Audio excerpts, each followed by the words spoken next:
महाराष्ट्र गट ब सेवा अराजपत्रित संयुक्त पूर्व परीक्षा होती 2025. त्यामध्ये विचारला गेलेला एक PYQ आपण इथे अनालिसिस करत आहोत. मूलभूत कर्तव्ये यावर आधारित आहे.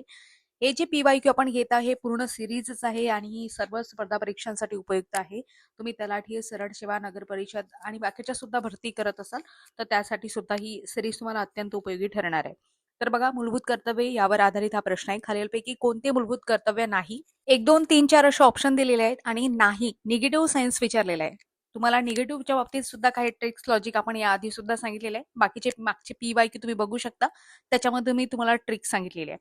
इथे बघा, पहिलं काय सांगते स्टेटमेंट, वैयक्तिक आणि सामूहिक क्रियाकल्पांच्या सर्व क्षेत्रात उत्कृष्टतेसाठी प्रयत्न करणे जेणेकरून राष्ट्र सतत आणि यशाच्या उच्च पातळीवर पोहोचेल. हे मूलभूत कर्तव्य आहे का? हो, मूलभूत कर्तव्य आहे. लक्षात ठेवा, मूलभूत कर्तव्याबद्दल तुम्हाला काही महत्त्वाच्या गोष्टी सांगते. भारतीय राज्यघटनेमध्ये सुरुवातीला मूलभूत कर्तव्य ऍड होती का? नव्हती. म्हणजे सुरुवातीला त्याचा समावेश नव्हता. मग समावेश कधी केला? तर 42व्या घटना दुरुस्तीने केला. 42वी घटना दुरुस्तीने किती मूलभूत कर्तव्यांचा समावेश केला? 10.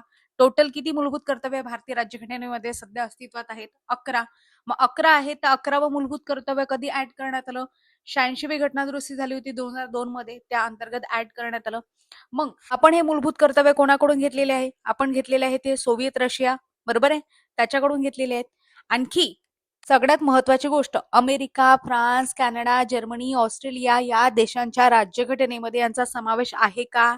तर नाही. मात्र जपानच्या राज्यघटनेमध्ये आपल्याला मूलभूत कर्तव्यांची यादी पाहायला मिळते. आता इथे आपलं पहिलं स्टेटमेंट आहे ते आपलं मूलभूत कर्तव्य आहे. दुसरं स्टेटमेंट काय सांगते? जो जन्मदाता असेल किंवा पालक असेल त्याने आपल्या पाल्यास त्याच्या वयाच्या 6व्या वर्षापासून ते 14व्या वर्षापर्यंत शिक्षणाची संधी उपलब्ध करून देणे, हे 86व्या घटना दुरुस्तीने करण्यात आलेलं मूलभूत कर्तव्य आहे असं आपण म्हणू शकतो. त्याच्यानंतर गरिबांना समान न्याय आणि मोफत कायदेविषयक मदतीचा प्रचार करणे, हे मात्र मूलभूत कर्तव्य नसून मार्गदर्शक तत्वे आहे. त्याला आपण DPSP असं म्हणतो. मार्गदर्शक तत्वांमध्ये कलम 29A मध्ये याचा समावेश केलेला आहे. हे भारतीय राज्यघटनेमध्ये 42व्या घटना दुरुस्ती 1976 ने समाविष्ट करण्यात आलं मार्गदर्शक तत्वांमध्ये. तर आता तुमच्यासाठी प्रश्न, मार्गदर्शक तत्वे आहेत भारतीय राज्यघटनेच्या कोणत्या भागामध्ये आणि कोणत्या कलमा अंतर्गत सांगितलेले आहे? साधा सोपा प्रश्न आहे. तर या प्रश्नाचं उत्तर तुम्हाला द्यायचं आहे. तर इथे आपल्या प्रश्नाचं योग्य उत्तर काय आहे? कर्तव्य नाही. तर गरिबांना समान न्याय आणि मोफत कायदेविषयक मदतीचा प्रचार करणे हे कर्तव्य नाही, तर हे मार्गदर्शक तत्व आहे. म्हणून ऑप्शन क्रमांक 3 या प्रश्नाचं योग्य उत्तर राहील. आणि शेवटचं 4, देशाचे रक्षण करणे, आवाहन केले असता राष्ट्रीय सेवा करणे हे आपलं मूलभूत कर्तव्य आहे.